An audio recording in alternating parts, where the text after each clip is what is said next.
Well, the one and only Senator Rand Paul is with us. Hello, Senator Paul. How are you? Good morning, Glenn. You've got some pretty hip intro music. I really didn't peg you for being that hip, though. Well, I'm not. It's just the intro music. Senator, first of all, have you done any digging at all on the Saudi national that we have been talking about at the Blaze? Have you? The only thing I can tell you is something I heard verbally, and it wasn't a secret or anything. It was just told to me verbally, was that some are saying that they put the block on him or the deportation order in order to keep him at least for a few hours so he didn't seek asylum in the assembly. But then they're still asserting that there wasn't anything wrong with him, that they checked him out, but they put the deportation order out there as a precaution so he didn't go to the embassy. Senator, please do me a favor. When you have time today, go to Peter King's office, please, and look at the 2123B. He was marked as armed and dangerous. The 2123B is the highest out of this is right up your alley, man. The Patriot Act is where the 2123B comes from, which means you have to have a panel looking at all of the evidence. This is not the no-fly list. It says that he is armed and dangerous. He is a terrorist of the highest order. It's not like they were interviewing him. They went in and took bags of stuff from his house. For 9 hours, they searched his house. For 5 hours, they interviewed his neighbors. There's something wrong here, something very wrong. They also tried to, it says on the 2123B, when they made that 2123B designation, they made it the next day, not the day they were interviewing it, after they searched his house. That's when they made this 2123B. They designate him on that, and it says on the 2123B also has another file connected to him. So in other words, he's popped up on their radar before. There's something very wrong, Senator. Very wrong. Well, no, I think there's a lot of things that we need to get to the bottom of, and that's why, I wrote a letter to Harry Reid this week saying we need to relook at, while we're looking at immigration, maybe for the first time, look at people who come here on refugee status, people who come here on student visas, and make sure they're being adequately screened, because we had 2 refugee asylum seekers who came to my town in Kentucky, Bowling Green, from Iraq, and then it turns out they were plotting to buy Stinger missiles to attack us. Then it turns out we find out one of them's fingerprints were on an unexploded IED in the database, and nobody bothered to cross-check it. And this has been my contention all along. We are spending so much time looking at 300 million Americans that we're not spending enough time doing targeted police work on people who might attack us. And, there's a database called TIDE, 450,000 suspicious activity persons in it worldwide, but only 20,000 of them are in America. I think we do need to spend considerable time there. And if they do leave the country, like when the Sarnaev brother left the country, apparently there was trouble getting it in the database because his name was misspelled. Well, here's a real problem. First of all, I don't believe that his name was. I don't think that was the reason why. I mean, Jenna Napolitano said they were pinged. They just didn't do anything about it. The real problem here because I know we want to talk a little bit about immigration. The real problem is we have 75,000 people here on student visas. 75,000. Out of the 75,000, those 75,000, by the way, are from hostile Muslim countries. Out of the 75,000, 15,000 of them have not shown up to their schools. Now excuse me? That's a pretty big deal. That's not even including all the people that are coming across, other than Mexican, our southern border, that we know are here. Particularly, it's a big deal when you think about, you go back to 9/11. Yes. Quite a few of the 9/11 attackers were here on student visas, yes, not going to school also. They reassured us they were going to fix this and look at it. They keep telling us they have, but all I see is patting down 3-year-olds who are in wheelchairs. Thank you. In the airport. But I don't see that there's necessarily been extra precaution. In fact, I'll tell you 2 things that President Obama discontinued. He discontinued something called NSEERS, which targeted 25 countries to look more closely at the students visiting us and have more scrutiny. That was ended in 2011. They've also asked to defund the Armed Pilots Program. I talked to a pilot the other day when I was traveling. He says, yeah, I was in it for 7 years. I was in the military, but they make it so darn hard to renew it. I have to go to an out-of-state shooting facility to renew every 6 months, and then they make me travel to New Mexico to get the certificate. Jeez. The other thing that they have done recently is they have added on this, expedited list, they have added Saudi Arabia to a list that Germany and France and Israel aren't even on, that pretty much allows you just to swipe your passport when you come in, no vetting, no questions asked. That's new as of January 13th from the Department of Homeland Security. So, why is Saudi Arabia on that list? I mean, that's where all the hijackers came from. That's something disturbing. And that's the anomaly we have. We have several Middle Eastern countries where the governments have been relatively friendly, but a large section of the population doesn't like their own government and doesn't like our government or us. And so you really can't, because Saudi Arabia is a friendly nation to the United States, you can't give them a free pass on coming into the country without significant scrutiny. In fact, every manifest of every flight into the country internationally, that's where we need to be spending our time, looking at those manifests, calling the people up, asking them what they're coming here for. When you go to Israel, it's very polite and it's very thorough, but they know who gets on the plane, and they have a discussion with them before you get on the plane. Let me ask you this, Senator, something that you said this week that I don't even understand. You said that you don't have a problem if a drone shoots somebody or a plane shoots or a police officer shoots somebody. That's not your problem with the drones. I have a real problem with. I'm not anti-technology. I'm starting an internet company, and so I'm not anti-technology. I think you give the power of drones here in the United States to the federal government to be able to use and shoot people from, you're one step closer to your nightmare scenario. They were already saying, with this guy I don't disagree with you. I tried to describe it last night when I was on Fox, and I said, I think George Bush described this best. I was misunderestimated on this. But what I was trying to say is, and I used this hypothetical in my filibuster. So people are saying, he contradicted his filibuster. Well, if you look at the filibuster, 3 or 4 times I use the exact same wording and exact same analogy.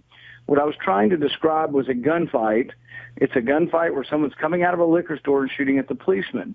Most of us acknowledge that police have the right to shoot back and to use deadly force against criminals who are using deadly force against them or hostages or customers or what have you.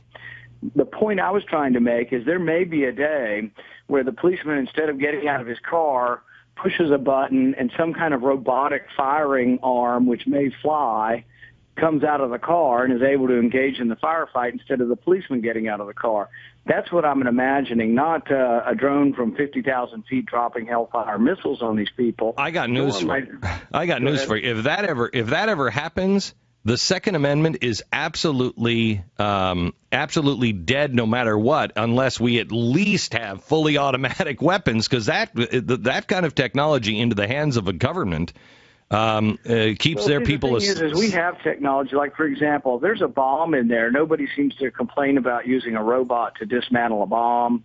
If there's a hostage situation and there's a way that a small automated flying vehicle can be sent into a hostage situation. So it's not the technology, it's the circumstance. What I was arguing against in the filibuster was targeted assassination who's from someone not engaged in combat. Someone's running down the street shooting at people with a gun, and there's a manhunt going on.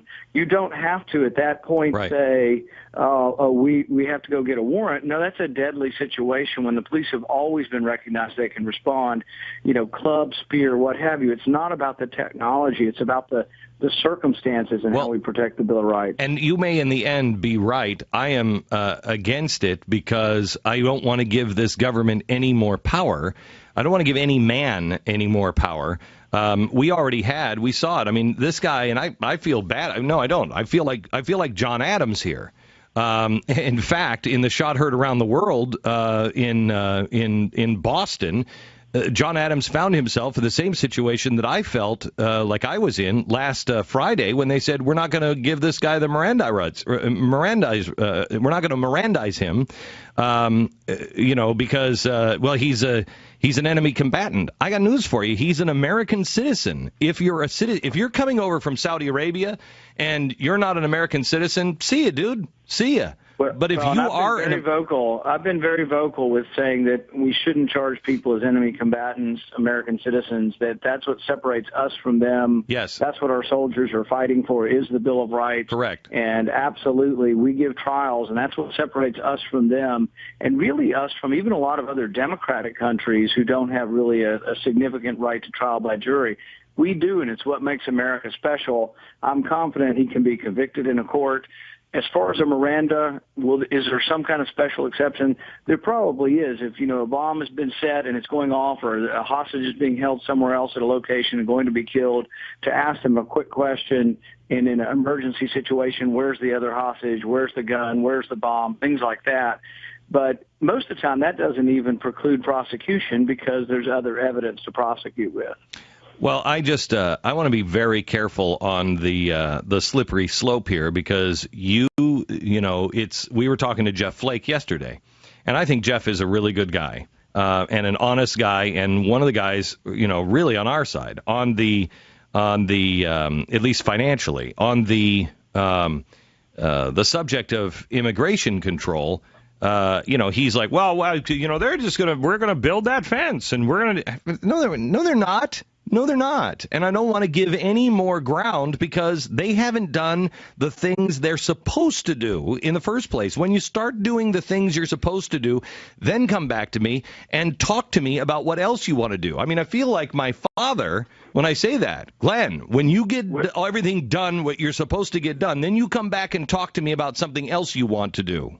Well, we're going to have an amendment called Trust But Verify that does exactly that says when we can trust and see that certain things are done, that the offense is committed, then immigration reform takes place. So we're going to make immigration reform dependent on certain things that happen, and the way we know they happen is going to have to be voted on by Congress. So our amendment will bring back, and they will come back to us and say, is the offense completed, and then we will vote on it. And so it won't be just a stamp from the president, Republican or Democrat. It'll be a vote by all your legislators saying the border is more secure this year than it was last year, and that we're making progress on all of these X, Y, and Z, and then immigration reform continues to proceed. Wow. I don't think I agree with that one either because I don't think it's strong enough. But then I'm going to have to work on it. Yeah, well, I don't think... I'd like to reverse that table. I'm going to have to work on you, and I hope the American people work on you. Yeah, here's the thing, Glenn. The reason why we have to fix immigration is because last year 65,000 people came in to pick crops with a work visa. No, wait. Now, hang on just a second. I know that. 500,000 came in illegally. Look, here's the thing. Senator, you don't have to, and I said this to Jeff Flake, you don't have to treat us like a group of people who have not watched the news. We know this audience is one of the smartest and most active audiences in America today, and maybe in the history of America. We're very, very well aware of the facts, and we're very active. None of us are saying that there's no problem with farmers not being able to hire people. We know because our own kids are like, you want me to do what? Yeah, go out and work. Try, I don't know. You could go pea vining. What do you say? You pick a strawberry. What? I think that's beneath me. So we get that. Make the door bigger. Make it easier for people to come in legally. We get that. But the problem is sealing the rest of it off. That's the problem. Well, you're right. You're exactly right. And that's what I'm trying to tell you is that conservatives like myself aren't going to be for this unless we secure the border first. And that's what I'm attempting to do with our amendment.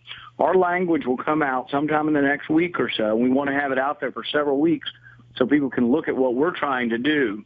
Instead of trying to secure a portion of the border, we're going to make them secure all of the border. Instead of suggesting they write a report if the fence isn't completed, we're going to say the fence has to be completed, where it was previously already authorized and they aren't doing it. We're also going to say that when you're caught crossing the border, you don't get a traffic ticket and you're not asked to come back. You are held till you have trial because most of the people aren't coming back. And we're also going to have amendments that say if you go in to apply for federal welfare, the states have to check you against the work visa data bank so you don't get it if you're in the work visa data bank because you're not eligible. Same way with driver's license. If you come in with a driver's license through Motor Voter and say, I want to register to vote, it will be mandatory that they have to check you to make sure that you're eligible to vote instead of just saying, oh, he's got a driver's license, he can vote now. So there are things that we're going to add to this to give it more teeth.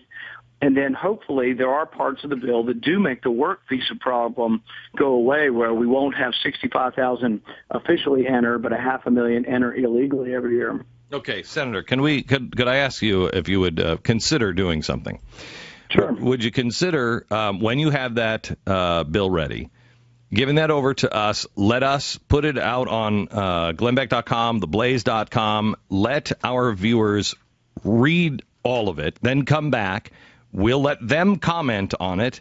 We'll read it, in advance. Let's do this whole democracy republic thing the way it should be done.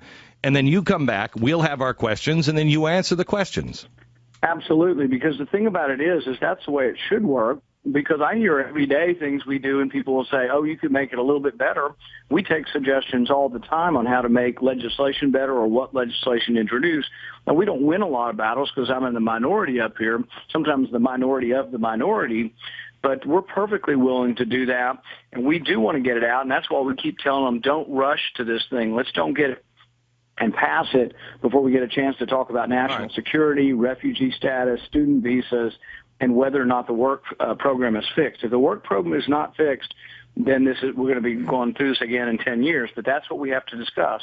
And a lot of it's the details. How do we fix it, and does it work? All right, so let's I will reach out to your office, and maybe I can reach out to FreedomWorks, because they have the infrastructure to be able to build something where people could comment on certain sections, where we could go back and look at those, so it's not just a bunch of comments underneath. We know what's related to each section, to make it easier to right. To and pull it the together. main general category that's different is Congress will vote on whether the border is secure and mine, and immigration reform will be dependent on that vote. That doesn't exist in the current bill, and I think that's a flaw of the current bill. Then there will be details within how we secure the border that I think make it a little stronger or significantly stronger than what they're asking for. Senator Rand Paul, thank you very much. All right, thanks, Glenn. Appreciate it. Bye-bye. This is the way it's supposed to work. This is the way it's supposed to work. You're supposed to be able to have everybody read the bill. Have everybody able to participate in the bill. And, I can't say that I'm interested in it, but let's see it. And let's put tripwires on it. And then we can say we're going to support it or we're not. And we can each make up our own mind based on some facts, not personalities.